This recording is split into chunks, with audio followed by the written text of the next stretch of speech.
Hello run adventurers, welcome back. Today we've got a product review. Okay, so if you would like to know what the new Mafate Speed 3s are like in comparison with a Mafate Speed 2 and Evo Mafate, you might want to stick around.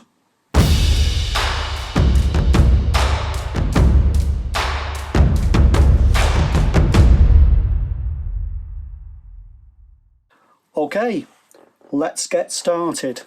So today what do we want to cover? I want to cover the features of these shoes and who they'd suit, the differences between the Mafate Speed 2, Evo Mafate and the Mafate Speed 3s. Then we're going to go and give the Speed 3s a road test, give us an idea of what have they changed, and then we'll have conclusions. Okay, getting started with features. What are these shoes? Who are they for? Well, Hokas are famous for extremely well cushioned shoes, and Mafates, all of them, are maximum cushion shoes. They're lovely and soft under your foot, and there's huge amounts of cushioning in them, so they're designed for people who want to run a long way. They also really suit a heavier runner, so if you get pains in your feet, or you want to run a marathon or ultra marathon, particularly off-road, then these are worth looking at. So there's huge amounts of cushioning and support. So a feature of these is they're very stiff. They don't flex, and they're designed to give you to carry you through your action. Now, some people will love that, some people will hate that. I personally love it because I tend to get pains in my feet, along the long bones of my feet, tendinitis, and by being stiff it prevents that. And also the rocker action of it helping me through my gait. Great, anything that helps you through your gait efficiently is good. Okay, what else do we need to talk about? These are trail shoes.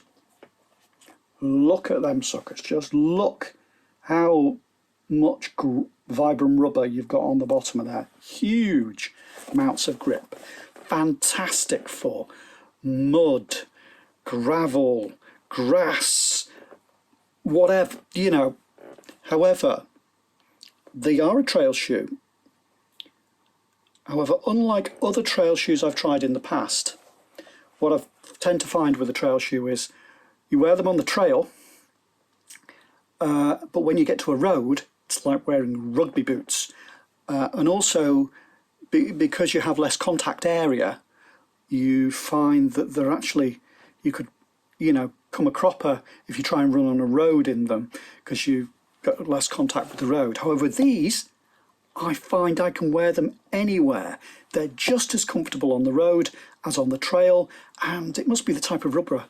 It's sticky enough that you feel really well planted on the road, which is great for me because I run a mixture of roads and trail. I'll go out the door and I'll be on the road for a couple of miles, and then I'll be, through some mud and over fields and onto gravel tracks and all sorts of different terrains. And so I just want a shoe that works everywhere, and I find these two. So if that is something that you do, you might find they're great for that.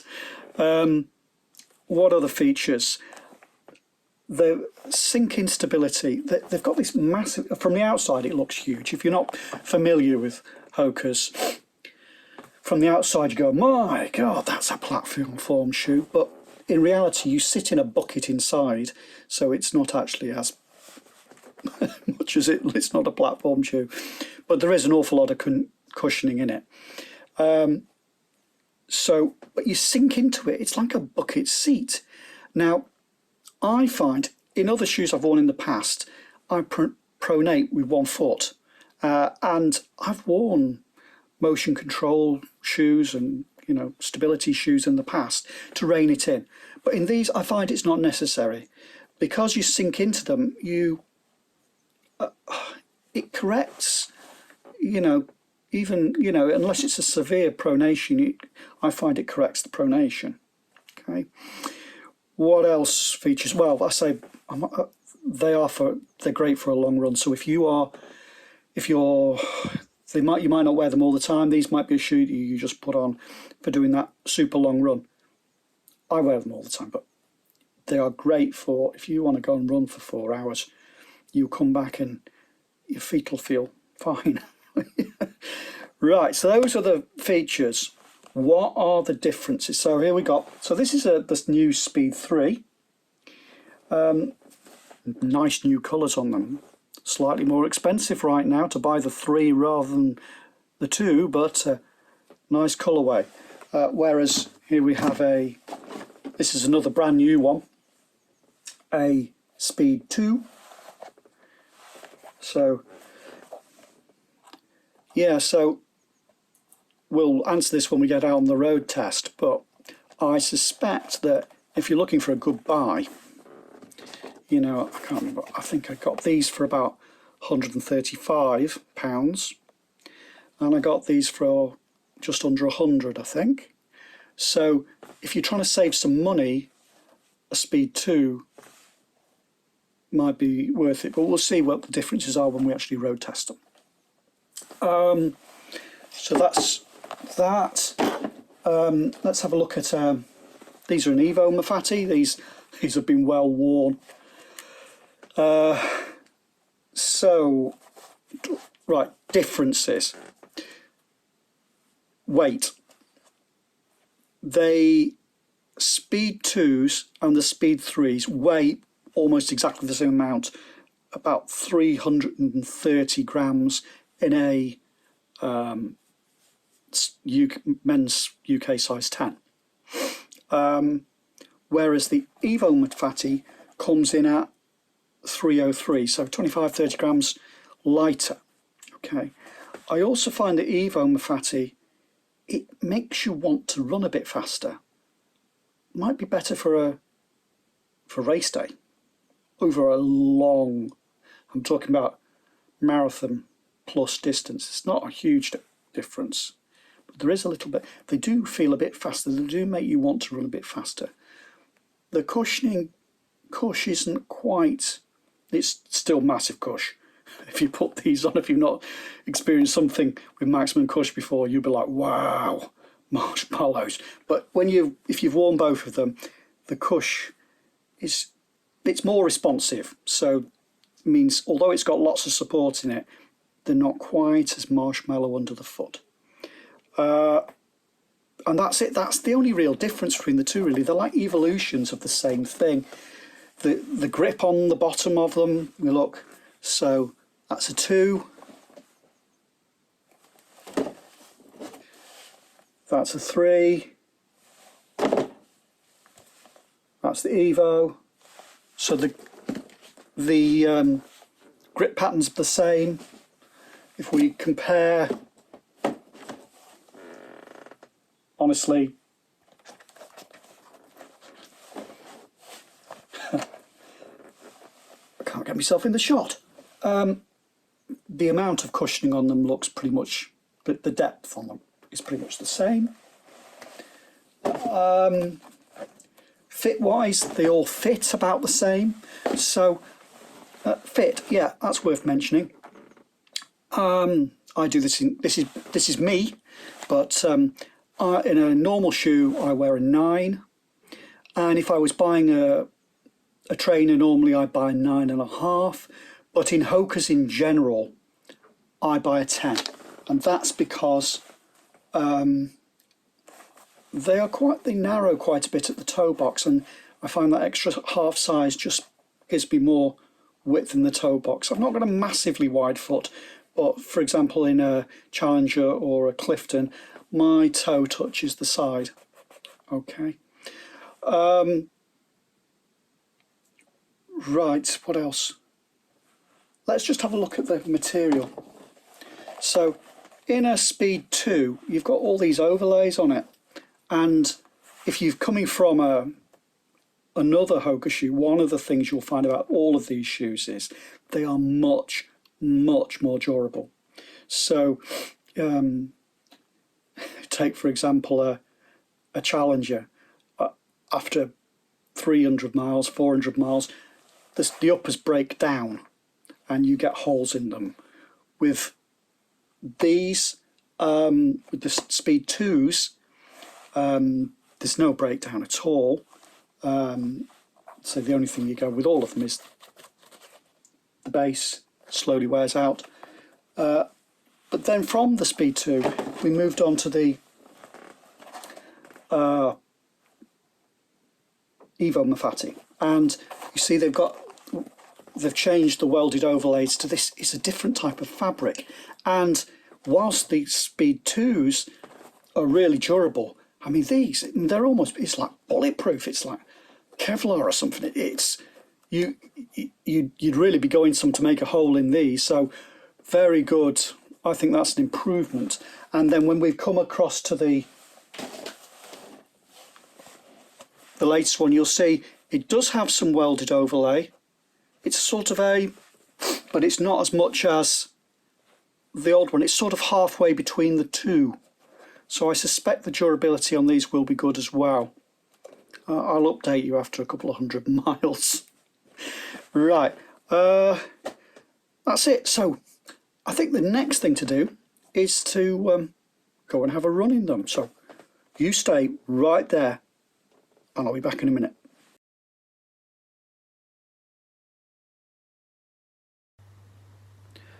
Okay, the first thing you notice when you get them on your feet is this has a completely new upper, and that's good in a good way. The upper is just so comfortable.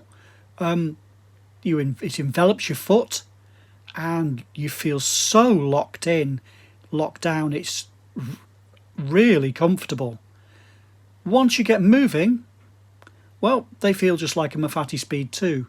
The same sort of, exactly the same soft, well cushioned feel, and regardless of what you run over, whether it's gravel or muddy puddles or sand or on the road, they just feel comfortable, and give you lots and lots of grip, just like the old ones. So all good there. So same grip you were used to, same cushioning you were used to, new upper with an even more locked down feeling.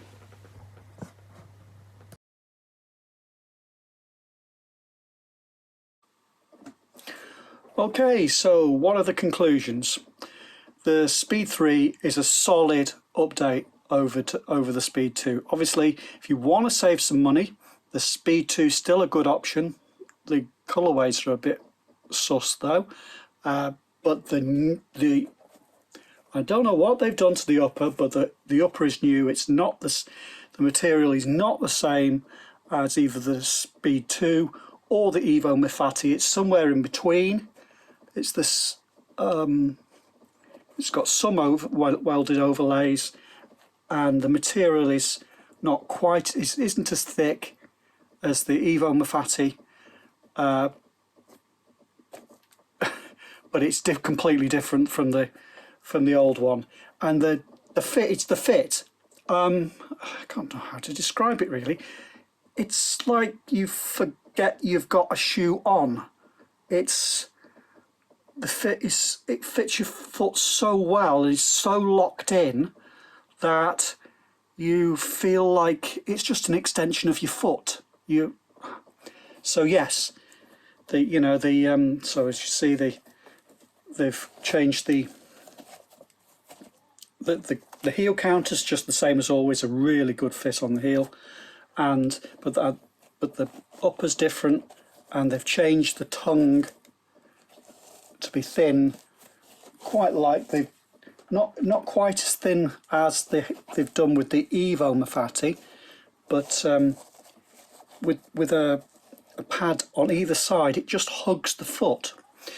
So yes, because I mean, I was concerned when I bought these. I thought, I've spent an extra 30 quid over a Speed 2. Am I going to regret it? And the answer is no. No, I'm quite happy I spent the extra 30 quid. The fit on the upper, in my opinion, makes it worth it. So that's it. Hope you enjoyed it, and hope it helps you make up your mind what you need. I will follow this up once I've done a couple of 100 miles in them, just to see, in case, you know, it does break down. I really can't see these breaking down, honestly. I mean, although these are expensive shoes, the beauty of them is you know. So the ones I'm replacing, these, I've done 600 miles in them, and there's no breakdown whatsoever. They're, you know, see, although they're a bit more expensive than the cheaper Hoka ones, I think it's worth it. I really do. Okay, see you next time.